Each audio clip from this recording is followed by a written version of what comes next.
नमस्कार, रेडियो पुडिनन्दाको कार्यक्रम समय र सन्दर्भमा स्वागत छ। म अनिल शाही। तपाईँ अहिले सूचना र समृद्धिको आवाज सामुदायिक रेडियो पुडिनन्दा 96.5 मेगाहर्ज कोल्टी र रिले प्रसारण केन्द्र जुकोटबाट सुदूरपश्चिम प्रदेश र कर्णाली प्रदेशका सबै जिल्लाहरूमा प्रसारण भइरहेको र इन्टरनेट अनलाइन www.bfm.org.np मार्फत विश्वभरि एकैसाथ प्रसारण भइरहेको कार्यक्रम समय र सन्दर्भ सुन्दै हुनुहुन्छ। हरेक बिहान 8 बजेदेखि करिब 9 बजेको समयमा हरेक दिन हरेक व्यक्तिसँग विभिन्न विषयमा रहेर कुराकानी गर्दछौँ। आज हामी विशेष गरेर नेपाली काङ्ग्रेसको जो साउन 12 गतेबाट भनिएको महाधिवेशन, जो भाद्र 16 गतेसम्म हुन्छ भनिएको महाधिवेशन केही प्राविधिक कारणले सर्ने कुराहरू पनि आइरहेको छ। यही विषयमा केन्द्रित भएर कुराकानी गर्नेछौँ र समग्र नेपाली काङ्ग्रेस बाजुरामा केन्द्रित भएर र पूर्व यो जो महाधिवेशनको पूर्व तयारीको अवस्थालाई लिएर आज हामी कुराकानी गर्नेछौँ। त्यसका लागि नेपाली काङ्ग्रेस बाजुराले के तयारी गरिरहेको छ र आगामी नेतृत्व नेपाली काङ्ग्रेसको नेतृत्व कसले गर्छ र नेपाली काङ्ग्रेसको नेतृत्व कसले बाजी मार्छ लगायतका विषयवस्तुमा केन्द्रित रहेर कुराकानी गर्नेछौँ। त्यसका लागि आज हाम्रो स्टुडियोमा अतिथि निम्ति आएका छौँ। अतिथि हुनुहुन्छ नेपाली काङ्ग्रेस बाजुराका उपसभापति, हिमाली गाउँपालिकाका अध्यक्ष र नेपाली काङ्ग्रेसका प्रभावशाली युवा नेता, जो विकास प्रेमी नेता हुनुहुन्छ, गोविन्द बहादुर मल्ल। यहाँलाई कार्यक्रम समय र सन्दर्भको बहसमा स्वागत छ। अध्यक्ष धन्यवाद। आराम हुनुहुन्छ? ठिक छ। कतिको व्यस्त हुनुहुन्छ आजभोलि? एकदम व्यस्त छु। महाधिवेशन को चटारो थियो, जो गाउँदेखि लिएर जिल्ला हुँदै केन्द्रसम्मको महाधिवेशनको चटारोमा हुनुहुन्थ्यो तपाईँहरू। पछिल्लो समयमा महाधिवेशन सर्छ कि भन्ने कुराहरू आइरहेको छ। के छ अवस्था, वास्तविक के हो? यो क्रियाशील सदस्यताको केही विवादका कारणले यो जो क्रियाशील सदस्यता छानबिन समिति जो गठन भएको थियो रमेश लेखक दाइको नेतृत्वमा, त्यो समितिले समयमा छानबिन गर्नका लागि अलिकति ढिलाइ भयो। विभिन्न खालका प्राविधिक कारणहरू होलान् उहाँहरूका। त्यो कारणले यो 12 गतेबाट जुन ओडाको अधिवेशन सुरु हुने भन्ने थियो, त्यो त अब प्रभावित भयो नै।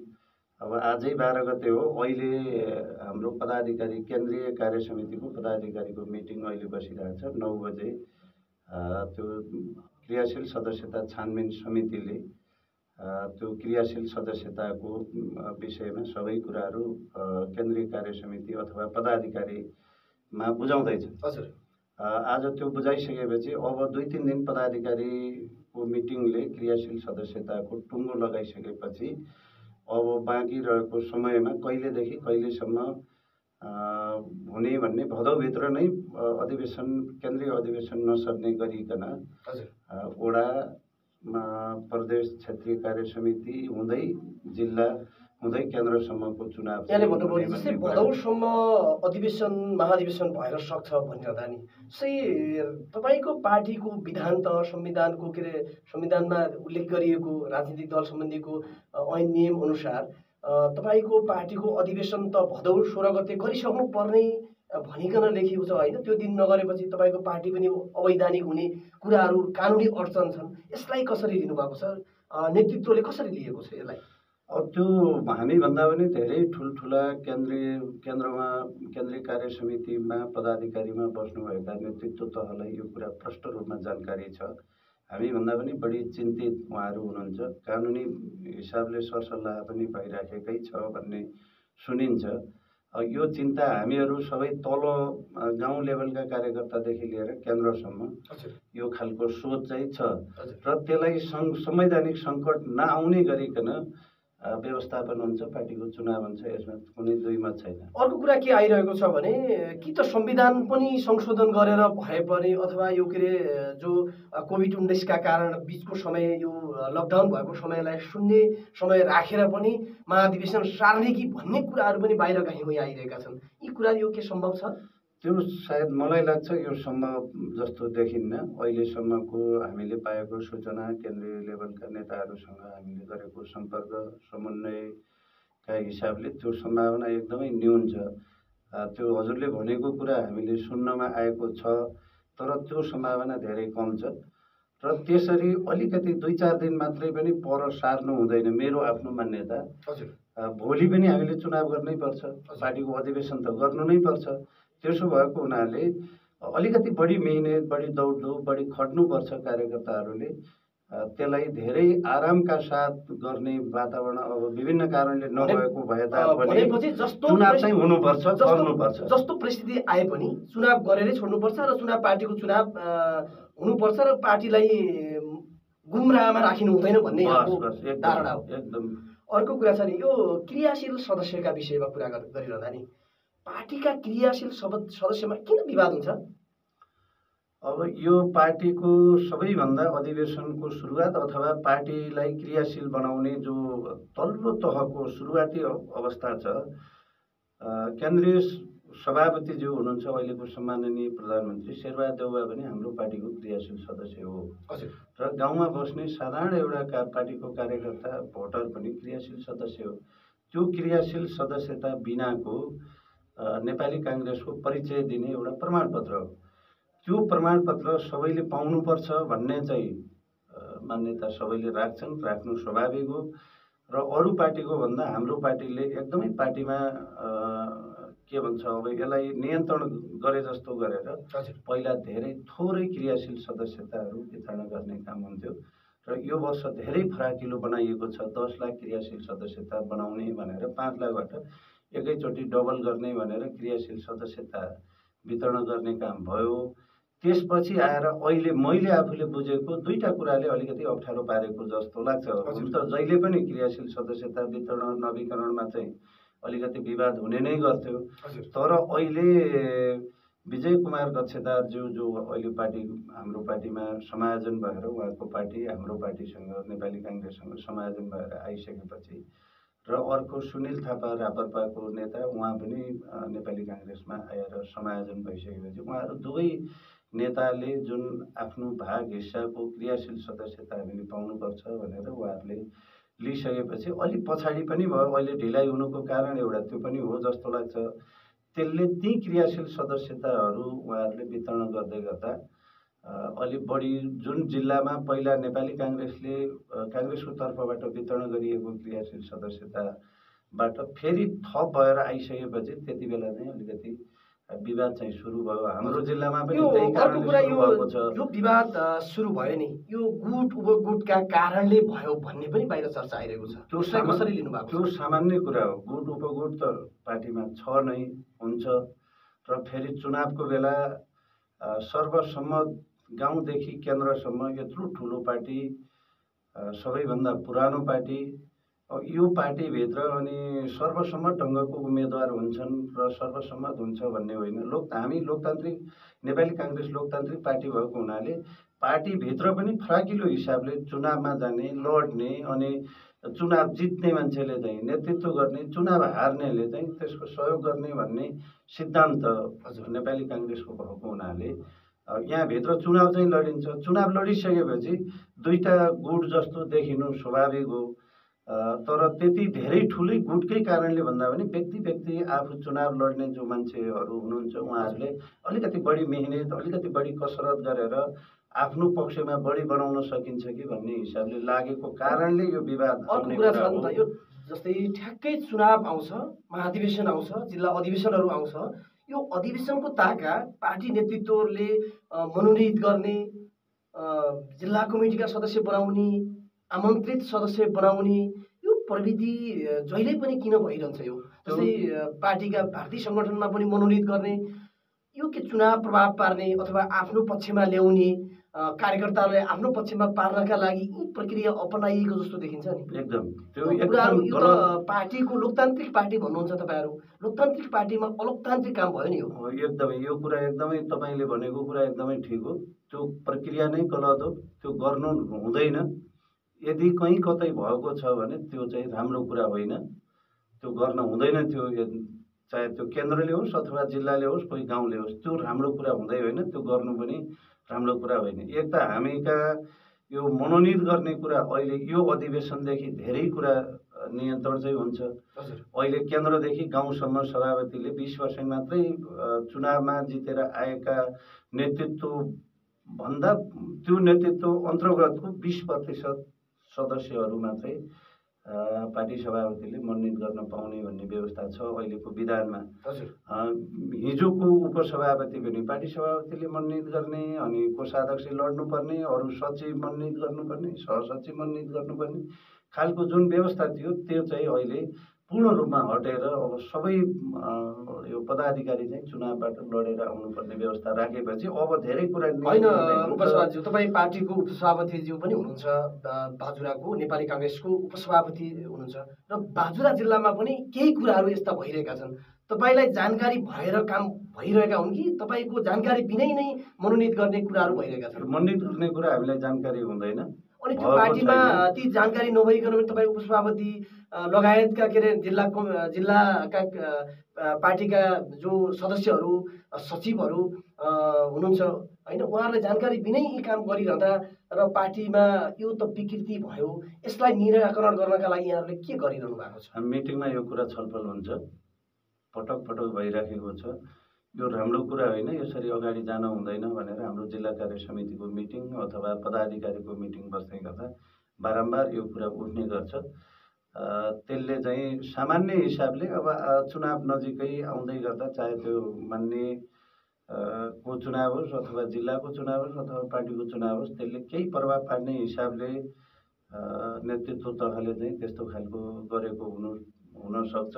त्यो गर्नु राम्रो कुरा होइन। हामीले बारम्बार यो कुरा भनेका छौँ। यही कुरा उठ्दै गएर विधानमै यो व्यवस्था गरियो कि अब यो मनोनित गर्ने कुरा एकदम न्यूनीकरण गर्नुपर्छ भनेर नै अहिले यो व्यवस्था चाहिँ छ विधानमा। अब आउने यो 14औं महाधिवेशन भइसकेपछि यी कुराहरू सबै हट्छन्। विधानमै व्यवस्था भएपछि कतिपय जो नेताहरू विगत लामो समयसम्म लागिरहेका नेताहरूले अहिले के आशंका व्यक्त गरिरहनु भएको छ भने जो अहिले मनोनित गर्ने प्रक्रियाले गर्दा पछाडि घुमाउरो बाटोबाट के अरे क्रियाशील सदस्यहरू लिने प्रक्रियाले गर्दा हामी विगत लामो समयदेखि नेपाली काङ्ग्रेसलाई योगदान दिएका त्याग तपस्या गरेका कार्यकर्ता हामी छुट्दैछौँ र के अरे पछाडि ढोकाबाट आएका के अरे क्रियाशील सदस्यहरूका कारणले अरू नयाँ साथीहरू जाने भए महाधिवेशन प्रतिनिधि भएर जिल्ला प्रतिनिधि भएर हामीहरू छुट्दैछौँ भन्ने रोइलो पनि गरिरहनु भएको छ, गुनासो गरिरहनु भएको छ उहाँहरूलाई। उहाँहरू छोड्नुहुन्न। पुरानो जो क्रियाशील सदस्य हुनुहुन्छ उहाँहरूको नवीकरण प्रक्रिया त्यति हाम्रो जिल्लामा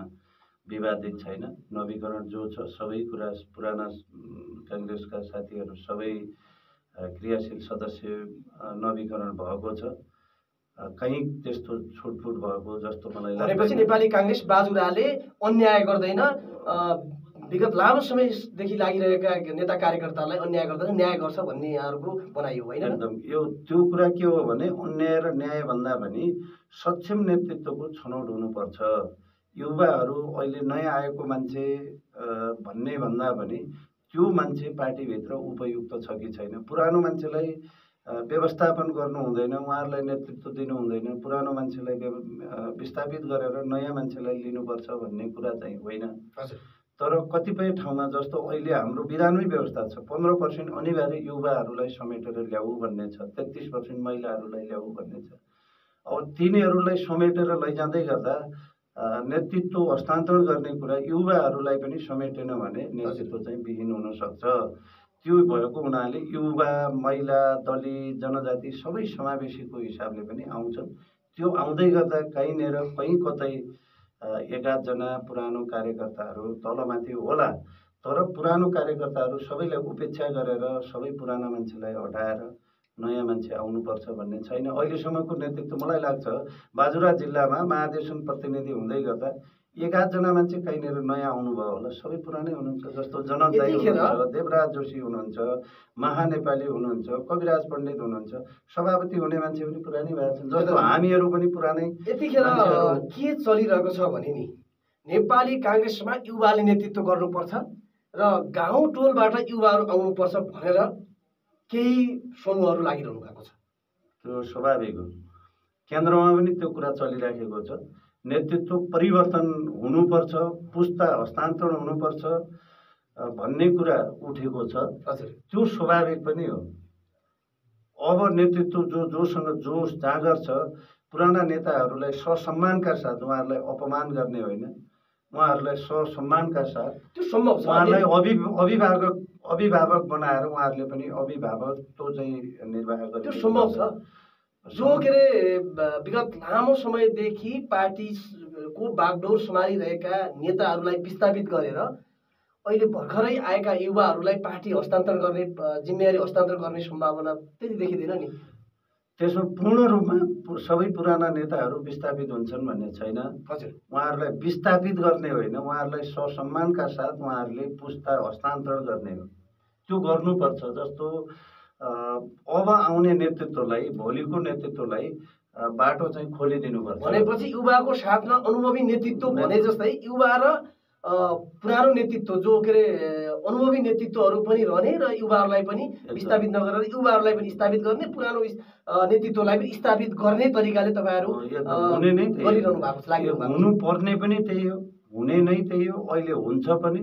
र कहीँनिर छुटफुट एकाध ठाउँमा तलमाथि भयो भने, चाहे त्यो केन्द्र होस्, जिल्ला होस्, गाउँ होस्, त्यो खालको वातावरण चाहिँ बन्छ, हामी बनाउँछौँ र त्यही किसिमले हामीले लाग्नुपर्छ। अर्को कुरा छ नि, जस्तै तपाईँहरू अहिले ठाउँ ठाउँ जानु भएको छ, प्रत्येक टोल टोलमा गाउँ गाउँमा प्रशिक्षण गर्दै जानु भएको छ कार्यकर्ताहरूलाई।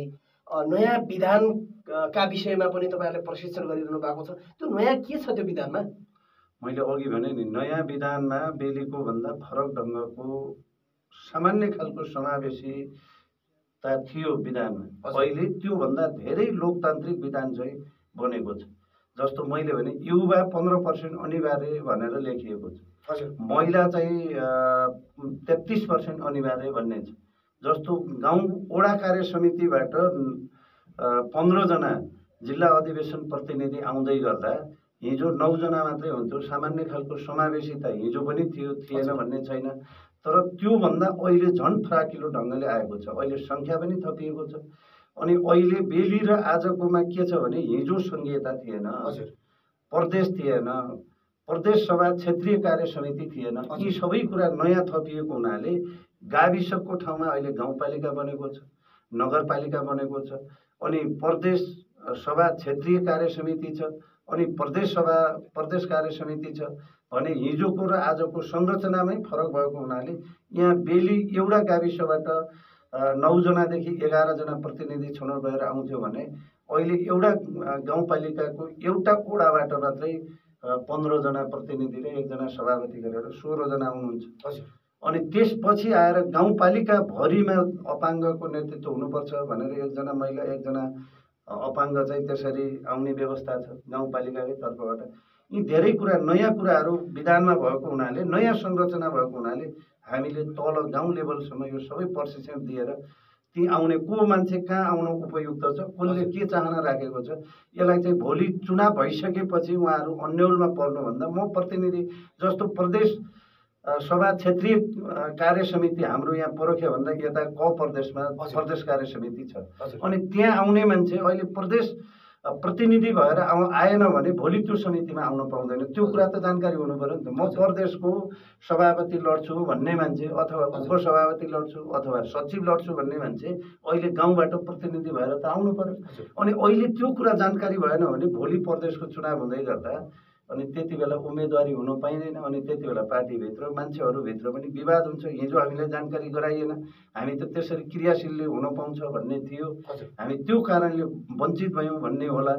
त्यस्तै यहाँबाट सुदूरपश्चिम प्रदेशको हाम्रो प्रदेशमा जाने मान्छे यो प्रदेशबाट छनौट प्रदेश कमिटी यहाँको प्रदेश सभा क्षेत्रीय कार्य समितिबाट छनौट भएर गएन भने भोलि प्रदेशको उम्मेदवार हुन पनि पाउँदैन, भोट हाल्न पनि पाउँदैन। यी सबै कुरा नयाँ भएको हुनाले हामीले प्रशिक्षण दिन जरुरी छ। अहिले गाउँ गाउँमा प्रत्येक वडा वडामा टोल टोलमा हाम्रो प्रतिनिधिहरू जानुभएको छ, हामी पनि गएका छौँ र त्यो प्रशिक्षणबाट मान्छेहरू प्रशिक्षित भएका छन् र कतिपय ठाउँमा उम्मेदवारीको बारेमा पनि व्यापक छलफल भएको छ। प्रतिनिधि को हुने, सभापति को हुने, वडाको सभापति, वडा टोलको सभापति, सचिव, कोषाध्यक्ष को हुने भनेर त्यहाँ कतिपय वडाहरूमा गाउँमा त्यो छलफल भएर अन्तिम चरणमा पुगेका छन्।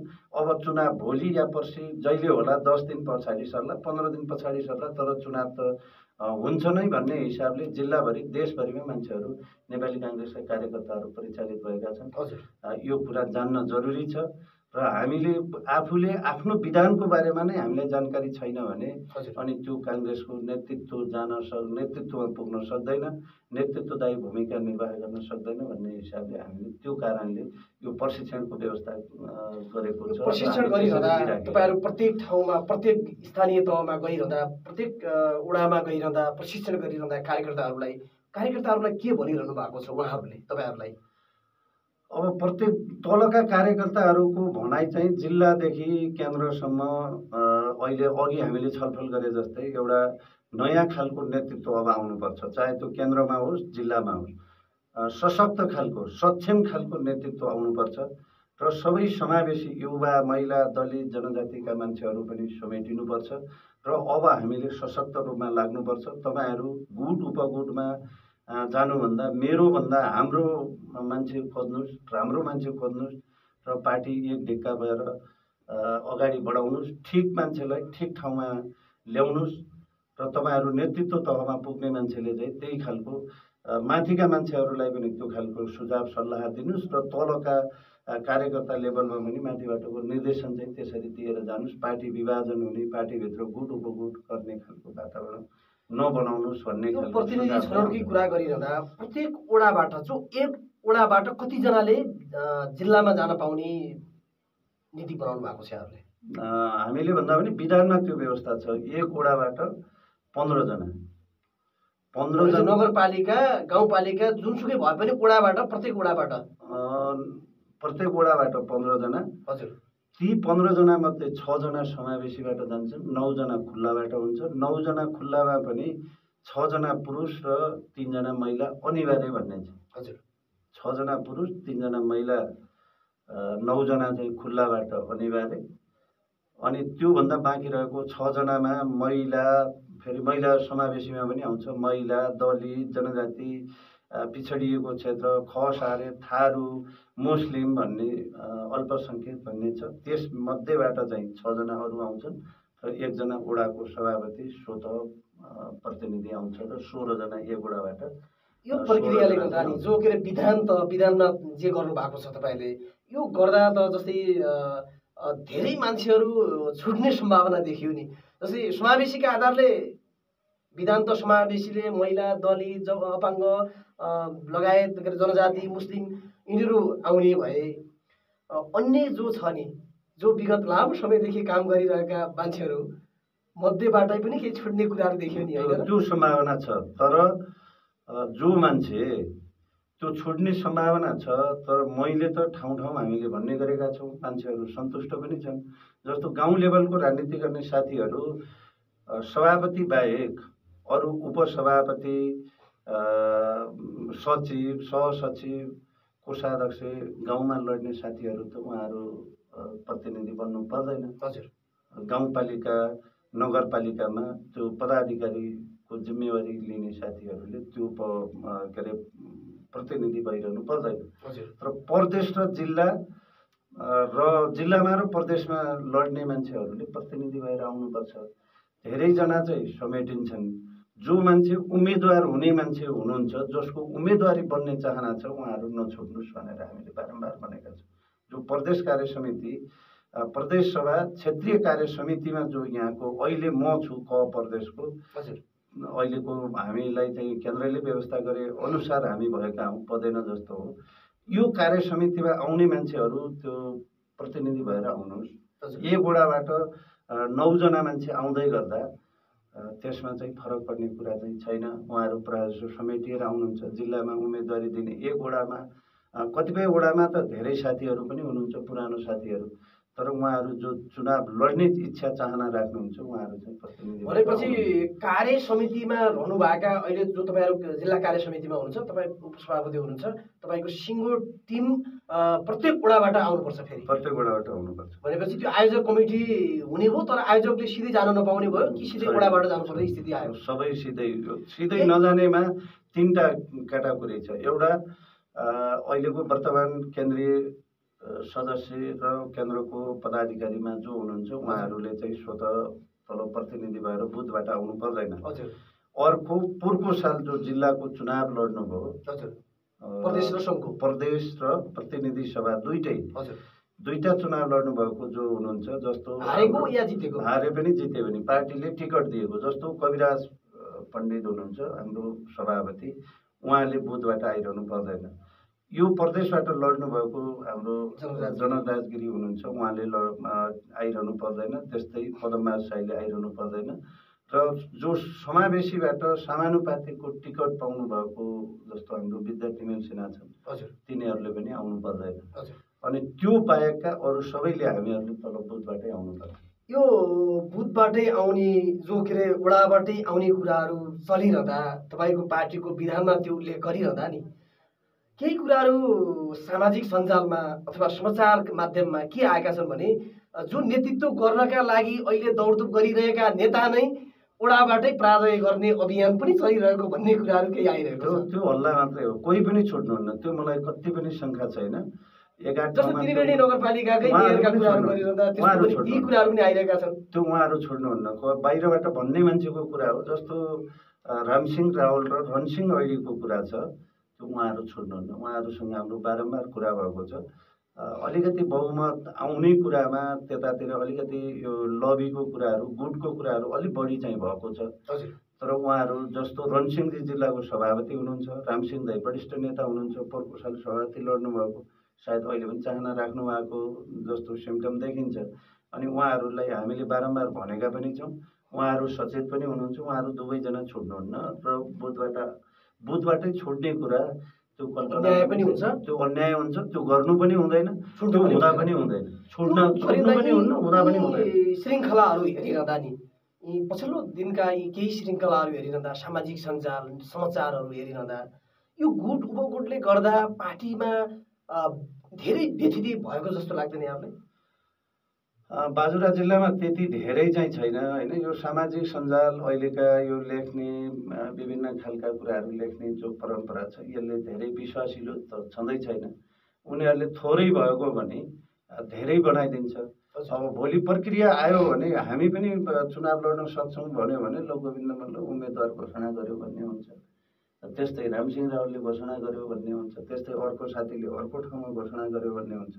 यो सामाजिक सञ्जालको पछाडि लागेर त पार लाग्ला जस्तो लाग्दैन मलाई। नेतै कार्यकर्ताहरू उहाँ तपाईँहरूका नेतै आएर पनि जस्तै मेरो विषयमा समाचार लेख्नु पर्यो, हाम्रो पक्षमा लेख्नु पर्यो, हाम्रो के अरे गुट उपगुटको विषयमा लेख्नु पर्यो भन्ने कुराहरू पनि आइरहेको छ नि। यो त व्यथिति देखिन्छ। गलत हो। त्यो कसैले मैले मेरो विषयमा लेखिदिनुहोस् भन्नु चाहिँ गलत हो। जस्तो तपाईँहरू हुनुहुन्छ, हामी मिडियामा जाँदै गर्दा पनि तपाईँहरूसँग भेट हुँदा पनि मैले त त्यस्तो कहिले सोचेको पनि छैन। हामीले काम राम्रो गऱ्यौँ, ठिक काम गऱ्यौँ भने कसैले भनिरहनु पर्दैन। तपाईँहरू आफै लेख्नुहुन्छ, खोज्नुहुन्छ।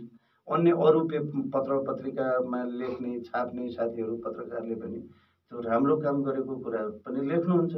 हामीले नराम्रो गऱ्यौँ भने त्यो नराम्रो पनि लेख्नुपर्छ। आदरणीय श्रोता, तपाईँ अहिले सूचना र समृद्धिको आवाज सामुदायिक रेडियो बुढीनन्दा 96.5 मेगाहर्ज कोल्टी र रिले प्रसारण केन्द्र जुकोटबाट सुदूरपश्चिम प्रदेश र कर्णाली प्रदेशका सबै जिल्ला र इन्टरनेट अनलाइन www.bfm.org.np मार्फत विश्वभर एकैसाथ प्रसारण भइरहेको कार्यक्रम समय र सन्दर्भ सुनिरहनु भएको छ। कार्यक्रम समय र सन्दर्भमा नेपाली काङ्ग्रेस बाजुराका उपसभापति तथा हिमाली गाउँपालिकाका अध्यक्ष, बाजुराका लोकप्रिय नेता गोविन्द बहादुर मल्लसँग कुराकानी गरिरहेका छौँ।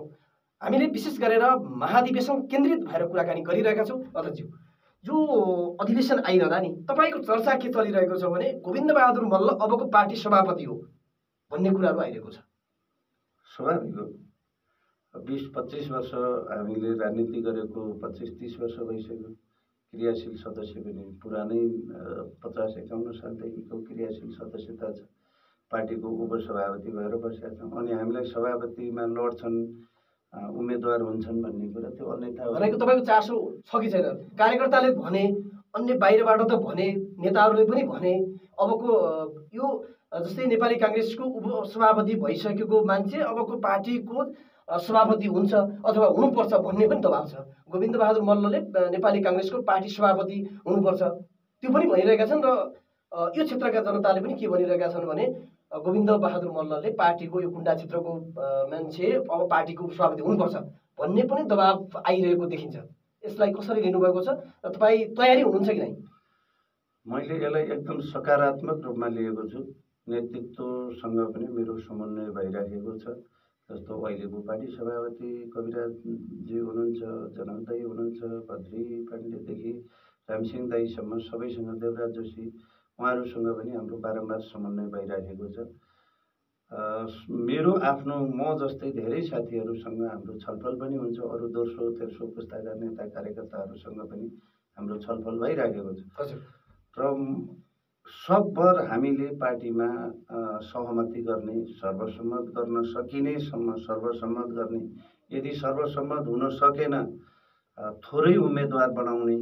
हाम्रो यो प्रदेश क्षेत्रीय कार्य समितिको जो क प्रदेश छ यसले चाहिँ गाउँ टोल वडा गाउँ नगर हुँदै प्रदेशसम्म हामीले यो 4वटा पालिकाबाट सर्वसम्मत गरेर जानुपर्छ भन्ने अभियानमै छौँ। र हामीले यो प्रदेशबाट हामीले सर्वसम्मत गरेर जान सक्यौँ यदि भने अनि जिल्लामा पनि त्यो खालको दबाब जान्छ। जिल्लामा पनि सर्वसम्मत गर्नुपर्छ भनेर त्यो छलफल एकातिर हामीले चलाएकै छौँ। र अर्कोतिर जो तपाईँले भने जस्तो धेरैजसो कार्यकर्ता लेभलमा पनि त्यो चर्चा परिचर्चा हुने कुरा, हामी 4-6 जना उम्मेदवार हुन्छन् होला भन्ने कुरा चाहिँ त्यो अस्वाभाविक पनि होइन। र हामी नहुन पाउने कुनै क्राइटेरिया पनि छैन। त्यसको योग्यता हाम्रो पार्टीभित्रको जुन विधानले दिएको योग्यता छ त्यो योग्यतामा हामी छौँ। र मतदान गर्ने कुरा त मतदाताको हातमा छ, कार्यकर्ताको हातमा छ। उहाँहरूले जसलाई बढी दिनुभयो त्यही मान्छे जित्ने हो। र यसमा उम्मेदवारी दिने कुरामा त्यति धेरै अन्याय भयो, हामीले उम्मेदवारी दिँदै गर्दा अन्याय नै भयो भन्ने खालको चाहिँ छैन। सकेसम्म हामी सर्वसम्मत ढङ्गले जाने कुरामा हामी प्रयास गर्छौँ। यदि सर्वसम्मत हुन सकेन र धेरै मान्छेको उम्मेदवारी हुने खालको अवस्था आयो भने हाम्रो उम्मेदवारीलाई पनि अन्यथा नमाने हुन्छ, हाम्रो उम्मेदवारी पनि हुन सक्छ।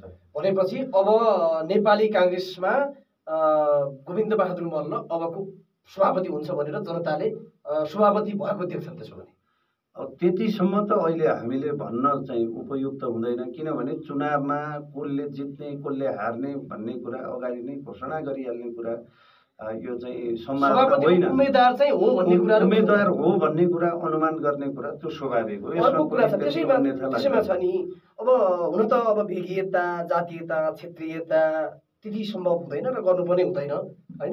जस्तै कुण्डा क्षेत्रलाई मात्रै हेर्ने हो भने, यसरी हेर्ने हो भने यो क्षेत्रमा हरेक पार्टी जुनसुकै पार्टीमा पनि कि मनोनितका अथवा अर्को पद सकिएपछि उसलाई के अरे बनाइएका सभापति, अध्यक्ष, उपसभापति हुने, निर्वाचन भएपछि चुनाव लडेर त्यति नपत्याउने जो बाजुराका सबै पार्टीमा उप मात्रै दिने काम, उपाध्यक्ष, उपसभापति हैन, उपप्रमुख त्यस्ता काम मात्र दिने, जिम्मेवारी दिने, अध्यक्ष नदिने, सभापति नदिने भनेर पनि गुनासा आइरहेका छन् नि। त्यो अहिलेसम्म कसरी लिनु भएको छ? त्यो अहिलेसम्म देखिएको, प्रत्यक्ष रूपमा देखिएको अवस्था चाहिँ हो पार्टीभित्र, चाहे त्यो एमाले होस्, बेलीको राप्रपा होस्, काङ्ग्रेस होस्, अन्य अरू माओवादी पार्टीहरू हुन्। त्यो तपाईँले भने जस्तो स्वयं अहिलेसम्म भइराखेको क्रियाकलाप त्यो हो। अर्को कुरा के पनि हो भने जस्तो मान्यकै उम्मेदवार हुने कुरा पनि थोरै मान्छेले टिकट पाइराखेको अवस्था चाहिँ छ। बहुदल आएदेखि यता काङ्ग्रेसको एकचोटि जनक राजगिरीले टिकट पाउनुभयो 56 सालमा, उहाँले जित्नु पनि भयो। त्यस्तै हिक्मत जोगसाईले 2 चोटि टिकट पाउनुभयो 48 र 51मा। 51मा उहाँले चुनाव जित्नुभयो। त्योभन्दा पछि उहाँलाई टिकट दियो न, पार्टी विभाजन दिएन, पार्टी हुनुपर्ने विभाजन स्थिति आयो। के भयो होइन। अब त्यो खालले हामीलाई नेतृत्व दिने कुरामा अलि कन्चोसाइ जस्तो देखिन्छ उतापट्टिको भेगले। हाम्रो भेग क्षेत्रलाई अलिकति नहेरेको, यहाँको नेतृत्वलाई जिम्मेवारी दिने खालमा चाहिँ अलिक कन्चोसाइ गरेको चाहिँ देखिन्छ। र अर्को कुरा, हामीले हाम्रो पार्टीको नेतृत्व अथवा नेतृत्व तहमा गएका मान्छेहरूको समस्या पनि के छ भने उतातिरको र यतातिरको जनसङ्ख्यामा करिब हामी डबलकै हाराहारीमा फरक छ। अब अहिले पनि 5वटा पालिका उता छ, 3-3वटा नगरपालिका छन् भने यतातिर हाम्रो एउटा नगरपालिका, जम्मा 4वटा पालिका छ। अनि त्यतातिर जनसङ्ख्या पनि धेरै छ, धेरै मान्छेहरूको बसोबास उता छ। भूगोलको हिसाबले हामी ठुलो ठाउँमा छौँ, तर जनसङ्ख्याको हिसाबले हामी कम भएको हुनाले अनि काङ्ग्रेस र कम्युनिस्टको चुनाव हुँदै गर्दा अनि कम्युनिस्टबाट जित्नका लागि जहाँ बढी जनसङ्ख्या छ त्यहाँ टिकट दिनुपर्छ भन्ने जस्तो एउटा सहमति जस्तो हुन्छ। अनि त्यसरी चाहे त्यो एमालेको होस् चाहे काङ्ग्रेसको होस् त्यसरी चाहिँ जाने गरेको छ। र पार्टीभित्र पनि अहिलेसम्म तपाईँले भने जस्तो त्यो खालको उप मात्रै हुने, चाहे त्यो तल विद्यार्थी सङ्गठनमा होस्, दलितमा होस्, महिलामा, निर्माण व्यवसायदेखि लिएर सबै ठाउँमा, सामान्य उपभोक्ता समितिमा पनि जिल्लाकै गठन गरे पनि उपाध्यक्ष त्यो खालको छ।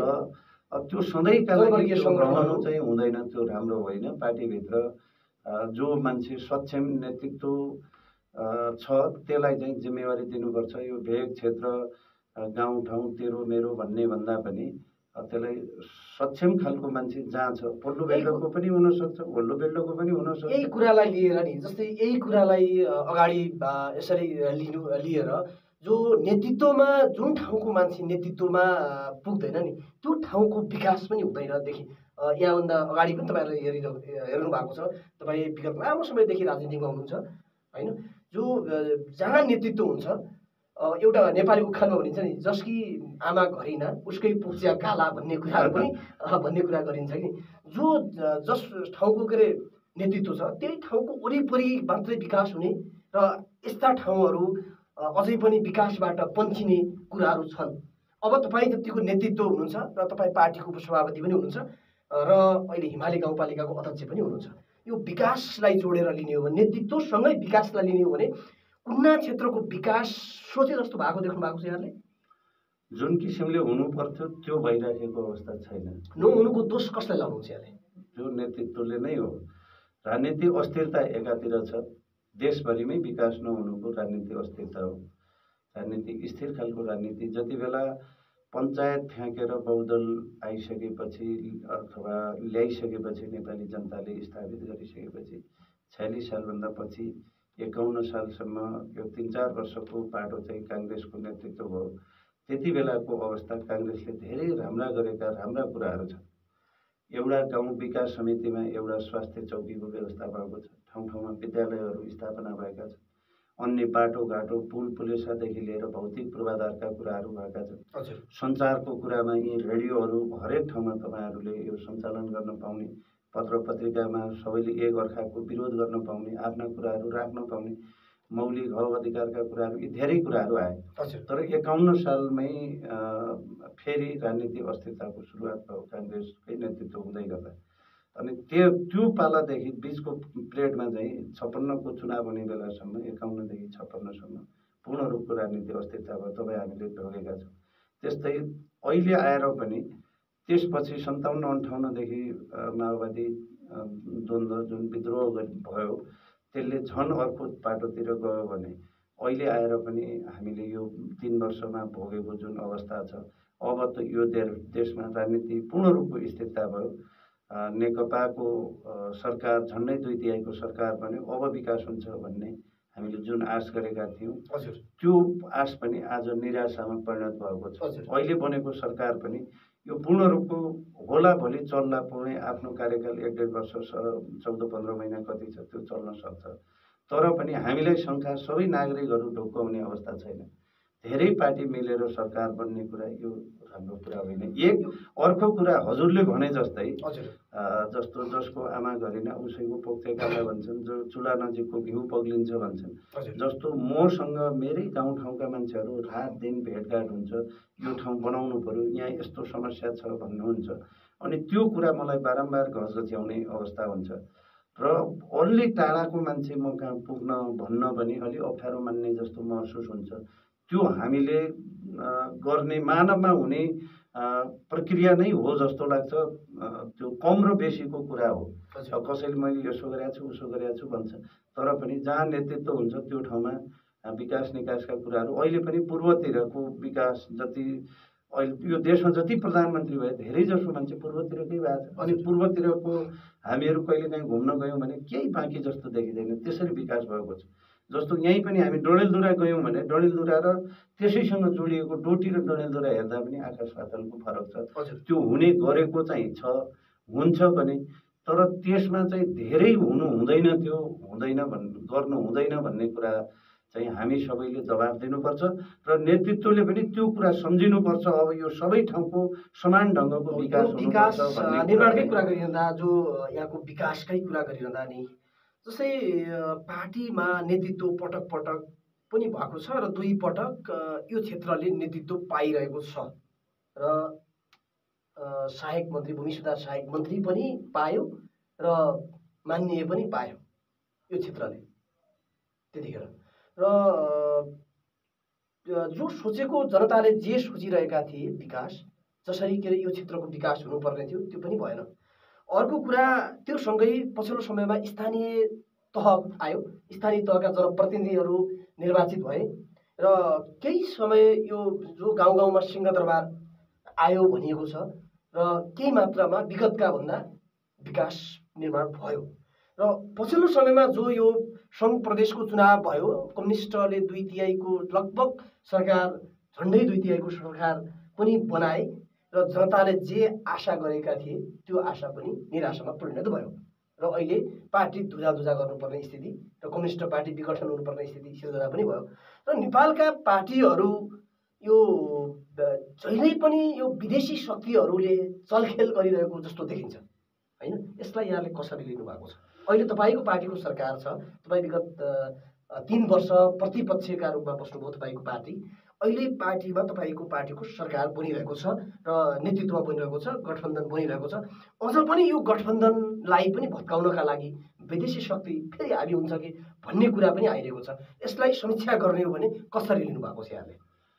यो राष्ट्रिय अन्तर्राष्ट्रिय राजनीतिमा हामीहरूको त्यति धेरै ठुलो पहुँच हुँदैन र हामीले त्यो लेभलमा हामी पुगेका पनि छैनौँ र धेरै कुरा हामीले एउटा अनुमानको आधारमा कसैले भनेको सुनेको समाचार अनि कुनै नेतासँगको नजिकको सम्बन्धका कारणले हामीहरूले जानेका बुझेका कुराहरू हुन्।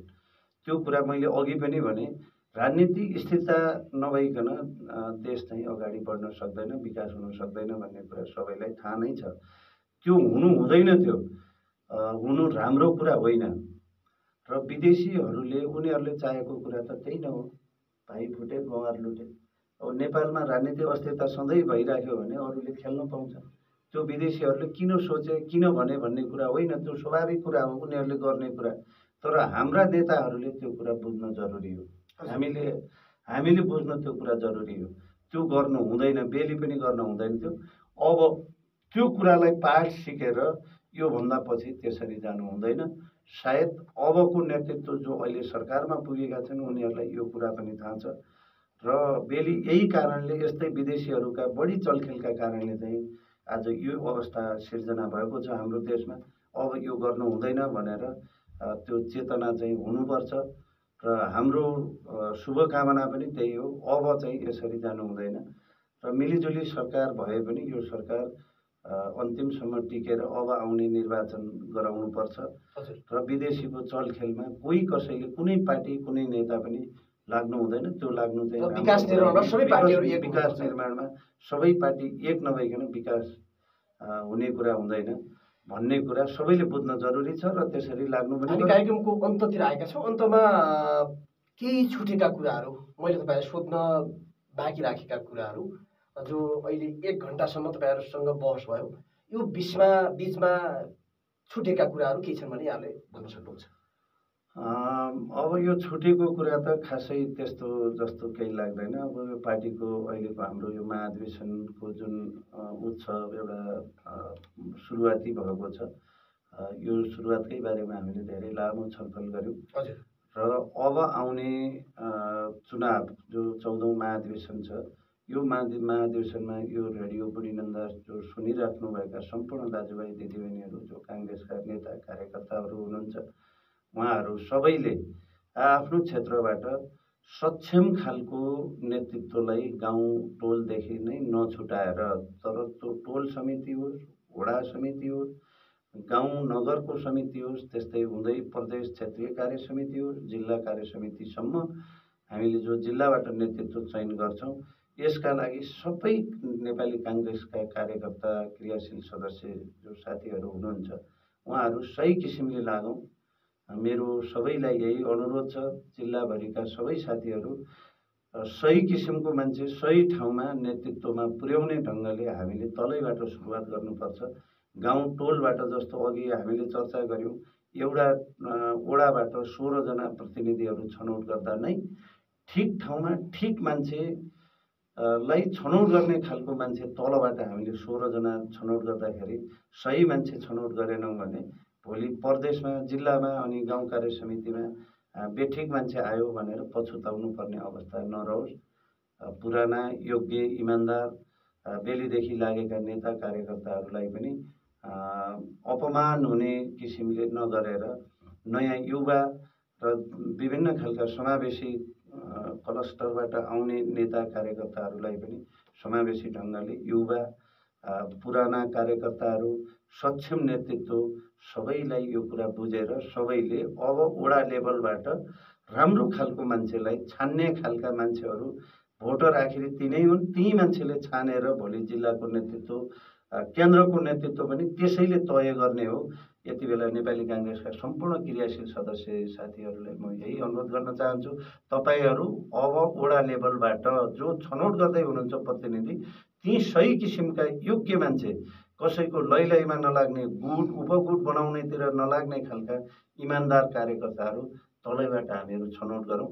त्यसैले अब हामीले भन्ने गरेको, सधैँ भन्ने गरेको सक्षम खालको नेतृत्व छनौट हुनुपर्छ, परिवर्तन गर्ने खालको नेतृत्व छनौट हुनुपर्छ भनेर हामीले जो भन्ने गरेका छौँ, भोलि गएर माथि शेरबहादुर देउवा छान्ने बेला अनि रामचन्द्र पौडेलदेखि कृष्ण सिटौलादेखि लिएर विमलेन्द्र निधिसम्मका जो उम्मेदवार हुनुहुन्छ, उहाँहरूलाई छान्ने प्रक्रिया भनेको त्यो वडाबाट सुरु हुने भएको हुनाले वडा कार्य समितिले जो प्रतिनिधि छनौट गर्छ 15 जना र एउटा सभापति गरेर 16 जना, ती मान्छेहरू सही किसिमले छानौँ र गाउँमा चाहिँ विवाद नगरौँ र सहमति र सहकार्यका साथ अगाडि बढौँ भन्ने कुरा पार्टीको तर्फबाट पार्टीका नेता कार्यकर्ता साथीहरूलाई म अनुरोध गर्न चाहन्छु। र त्यस्तै अन्य अरू राजनीतिक दलहरू पनि जो विकासको कुरा गऱ्यौँ हामी सबै विकासका लागि सबै मान्छेहरू एक हुनुपर्छ। सबै दल, नागरिक समाज, सञ्चारकर्मी सबैले विकासका लागि हामी पछाडि परेको दुर्गम ठाउँ,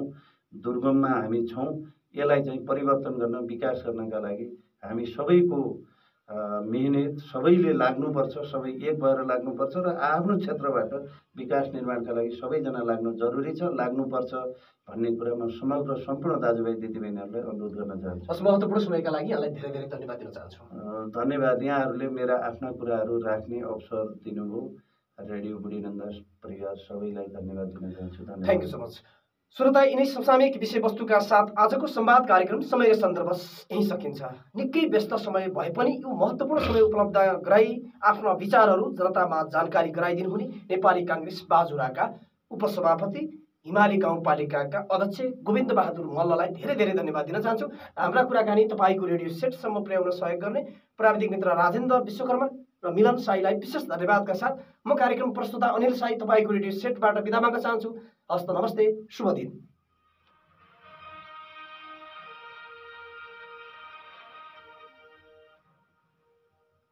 तपाईं अहिले सुन्दै हुनुहुन्छ सूचना शान्ति र विकासका लागि